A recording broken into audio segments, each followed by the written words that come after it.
June 12th, 2016 begins a new era in Dragon Ball Super as the officially titled Future Trunks arc begins. Herms joins me on this video as we discuss the full translation, what's going on, what we think is going on, and a lot more.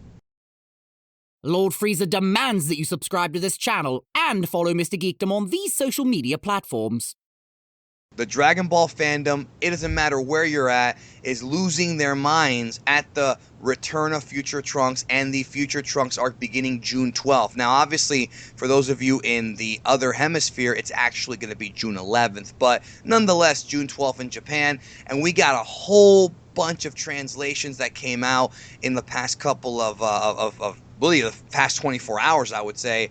And joining me here, the man who's responsible for just about every translation you see nowadays, well, he and Julian and sometimes Nemaronetta. Please welcome Herms. Hello.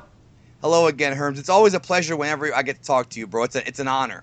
Yes, this is all my fault once again. That's okay, though. That's okay. You bring... Here's the thing you have to understand, Herms, man. When you translate these things, Todd, you bring such joy into people's hearts. And I'm being serious. People are so joyous whenever there's a new story. And it's funny because people will tell me, thank you, Geekdom, for telling me this. And I say, well, thank Herms. And I'm sure you're saying, well, thank Toei. It's like it traces all the way back to Japan. It's the circle of life. Yes, it is, the circle of life. And so, real quick programming note, guys. Friday on the channel, Herms will be back as we're going to talk about which Majin Buu is truly the strongest one.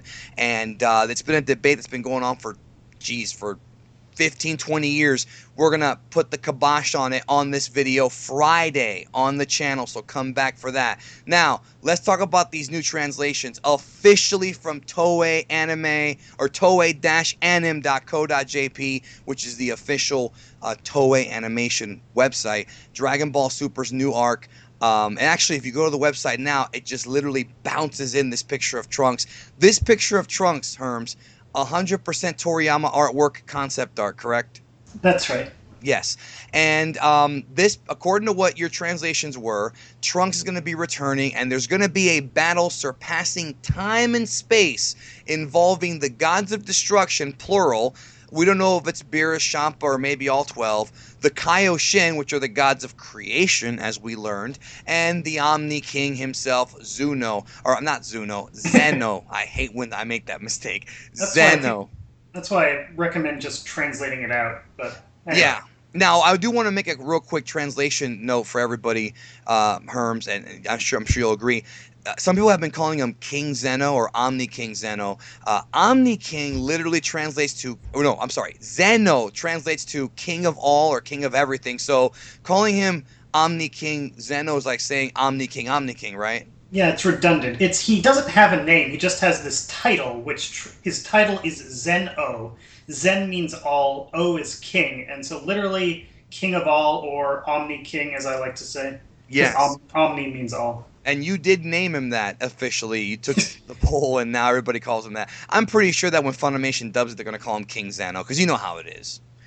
Yeah, well, I mean, it's kind of similar to what they did with Kaio for King Kai, but, well, I don't know. Maybe they'll do something different. I just have that feeling. So, this translation, battle surpassing time and space involving gods of destruction, Kaioshin, Omni King. We talked about it before we started recording here. I was thinking the problem with the Omni King being involved in that is that the Omni King can wipe out all 12 universes in the blink of an eye, according to what Beerus said. Yeah, supposedly. I mean, he also said Monako was really strong, and we saw how that turned out. That's true. But yeah, I did have a thought that, I mean, if we assume Omni King really can do all that amazing stuff, maybe the reason this is a battle not only surpassing time, is like maybe that's his one weakness. If he has power over space but not time, maybe that's why he needs maybe other people's help. And of course, whose help does he get? Goku's, of course, because he's Goku. But what's interesting about this twist, and it's turning into a legitimate, it's hard for me to even grasp this, but Toriyama's pretty much taking fan fiction, or what appears to be fan fiction, and turning it into reality, all right? For years, we saw fan fiction of Goku tapping into the Kaioken while being in a transformed state. We saw it now. We've seen the return of future Trunks in fan fiction. Now he's actually coming back. And the evil Goku thing. You translated this as there's going to be a returning, well, not a returning, a new villain, I guess, entitled Goku Baraku, which literally translates to Goku Black or Black Goku. What's up with that? Am I right on that? Yeah, so Toriyama, in his comment on the new story arc, he says, like, oh, what's the deal with this new enemy, Goku Black? And then he says in parentheses, like, well, you can probably just guess based off the name. So, I mean, apparently this is a very self-explanatory thing, but so in Japanese, it's literally the English word black written in katakana. So, you know, it's got that kind of the Japanese pronunciation of the English word black, so buraku. And then also Goku, oddly enough, is written in katakana rather than kanji, as it's usually done, which, if you don't know how the Japanese writing system works, it's a bit tricky to explain, but essentially, it's the same name written differently than usual. It's interesting too because according to what you translated, I'm gonna read it and then I guess you can kind of clarify. Next up in Dragon Ball Super, adult Trunks will be making his first appearance in a long time, which we did talk about in a previous video. I put together this story based on a suggestion from the editorial office. Now, when he says editorial office, is he referring to more is it more Shino? Who's he referring to here? Do we know? Is it Yu Kondo? Is anybody of those guys? It's not entirely clear, but I think it would be someone either at Toei or Shueisha. But at this point, it wouldn't be Yu Kondo or his old editors because they're not, they've moved on to other things. Yeah, I was just gonna say I was wondering if it was them. But now I was thinking in my head, well, it couldn't be them, but who knows? And then he also goes on to say, like last time, I write an outline of the entire plot, then the script writers do their best to break it up into episodes, which we've talked about before, how Toriyama gives Toei and Toyotaro a manuscript, and then they kind of take it and play with it. And then he says that expanding on things, changing things around, or adding in new bits as need be. Despite being so strong, Trunks barely escapes from the future with his life. So more bad stuff happen in the future, but according to the leaked art, Herms, it sounds like this is the same Trunks from the Cell arc, correct? Yes, so there were two things that went up on the official website. One of them was the comment from Toriyama, and then the other thing was this kind of a little blurb just describing the new story arc. And this was also what they tweeted on the official Dragon Ball Super Twitter account. And in this, it talks about how it was after Cell's defeat, the future was supposed to be at peace, but now a new enemy has appeared. So by saying that makes it sound like they're talking specifically about the future Trunks that we've seen before. And I mean, also, just by the very fact that they're saying he reappears. I'm wondering if these events happen immediately after Trunks took out Cell. Probably not immediately, but shortly after, if it was a long time after, because Trunks is the art, he looks a little bit older, but not that much older. So, and it's tricky, just how characters age, especially Saiyan characters. Well, not just that, but Bulma looks younger in the new material. I mean, yeah. she looks so much more youthful in Resurrection F and Battle of Gods, and not Battle of Gods, more so Resurrection F than she did in the Buu arc, where she's smoking a cigarette. Looks like a freaking, 40-year-old chain smoker. But now, it's like you said, it says the future's supposed to be at peace. What in the world could have happened?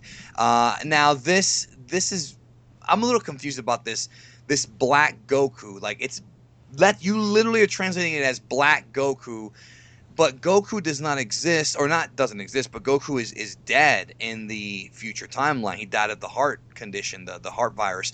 So what is is there any clues about what this could be? What do you think? Yeah, well, there's no clues other than that Toriyama just lists the name and then says it's like, well, it's easy to you can kind of tell what this guy is based off the name. So that's the only clue, is that it's just saying, it's like, oh, the name makes it obvious. So, I mean, if I had to guess, well, maybe Goku's been resurrected somehow, like Frieza. Maybe it's a clone of some sort.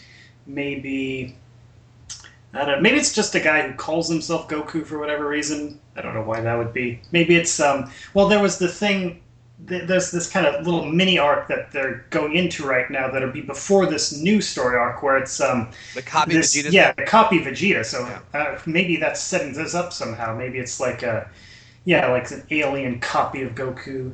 Maybe I don't know. Maybe it's maybe the Red Ribbon Army took Goku's DNA, combined it with Black's DNA. Boy. The system Black. Combine them to make the Ultimate Warrior. You've been watching Batman v Superman is probably where you pulled that one out of. Then again, knowing you probably never even saw it. Did you see it? Yeah. Oh, you did? Okay, then never mind. I was wrong. Yeah, so who's the evil Lex Luthor of the future? Who knows? But maybe it'll be the Red Pants Army. Now, we haven't gotten any indication of Mira and Toa. A lot of the fans have thought that they might come back, but I see nothing here about Mira and Toa. I think they're going to skip all that altogether. I'd be surprised. Me too. Now, one last thing I wanted to mention here and get your thoughts on. You translated this as, there's some confusing bits with time changing here and there, but just bear with me. It should definitely turn out to be a fun story. Even I haven't checked the final script yet. Let's enjoy this together. Couple things from that. It sounds like Toriyama's kind of setting us up for some inconsistencies there. Yeah, well, he's kind of talking about, it seems like he's talking about more like time travel and time changing based on that, which we kind of got in the Cell arc, although there it was said that time doesn't exactly change, rather, like whenever you make a change in the past, it just creates a different future that coexists alongside the original timeline, and that's why you end up with like 3 or 4 different timelines with different versions of Cell that get killed by different people. Yeah. So yeah, so it'll be interesting to see if they stick to that conception of time travel or go with the kind of Back to the Future version or something else. So, another thing I wanted to ask you. Oh, wait. So the other thing... Yes, whatever you want. Potentially, though, that bit might be talking about them just moving through different time periods without necessarily changing history. Like, he's saying, like, they're just jump around to different time zones. Like the video games, pretty much. Yeah, maybe. I mean, it's vague. There's still not a lot of details, so it's a little open to interpretation. So we can confirm then, like we talked about before we started recording, that this is going to happen before the Omniverse tournament, if they even do that, or maybe at the beginning of the Omniverse tournament, if they even go that route.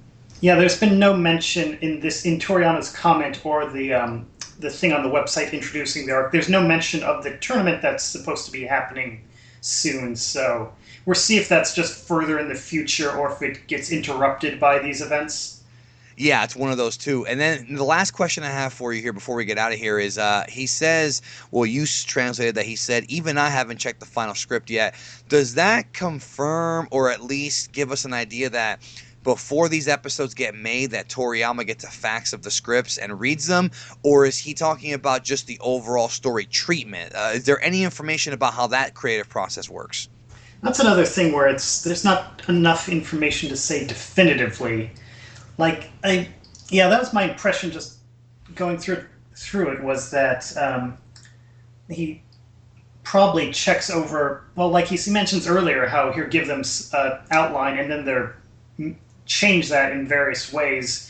So I think that's what he's talking about, because like they mentioned, there was the interview in the first Super volume and on the website going along with that, where Toyotaro said that he had read Toriyama's outline of the new plot. So we know that the new plot's been around a while, and he said like he outlines the complete plot.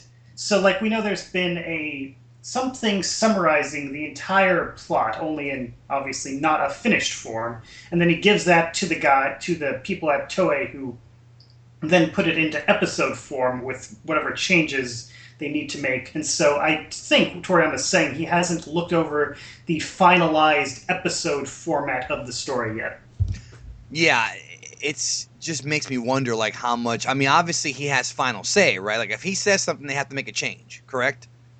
I would presume so. I think there would probably be just practical considerations. Like if he said something too late in the game, if they'd already made the episode, they probably wouldn't change anything drastically based on what he said.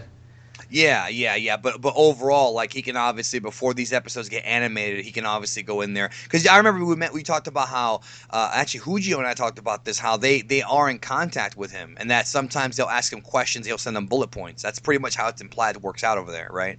Yeah, I mean, it seems like, barring any extraordinary circumstances, that he's got the final say.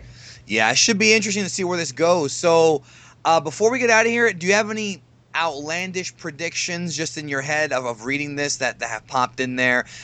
Somewhat unpredictable. Some folks were expecting this, but we really didn't know how it was going to play out, and now we're getting evil Goku. Essentially, it's evil Goku. Well, we don't know. We know he's an enemy, but he might not be evil. Well, what would He he could be? just. Well, Goku's always about fighting strong enemies, so he might be like amoral rather than actively evil. I mean, it says that the guy's too strong for even Trunks to handle, so I'm wondering if this guy like is gonna follow them to the past or what. Very interesting stuff here. As a Dragon Ball fan, okay, as a longtime Dragon Ball fan, reader of the manga, are you excited for this? Are you cautious, or are you like, well, how do you feel about it? Is my question. Well, I think the Goku Black thing is the least exciting part of this. I'm interested in when they're talking about a battle surpassing time and space with all the different gods getting involved. That sounds interesting to me. But then, yeah, the possibility of an evil version of Goku still doesn't seem that exciting. But we'll see what they do with it. Yeah, we'll see how it goes. But thank you, Herms, as always. Yeah, no problem. All right. Follow Herms, twitter.com/Herms98. And of course, Kanzenshu is the home of Herms. And thank you again. I'm glad to have you on to clarify this. And if anybody listening to this wants to throw in their comments down below, definitely throw them in there. Let us know your thoughts. And actually, I want to get your predictions on Black Goku. How do you think it's going to play out? Is it a new villain? Is Goku gets twisted maybe by some Makaioshin? Maybe they take his soul. Is it what Herm said, where there's an evil Lex Luthor who takes the body of Black and the body of Goku and takes the blood out or something? Let me know your thoughts down below. Thank you again, Herms. We'll catch you down the road.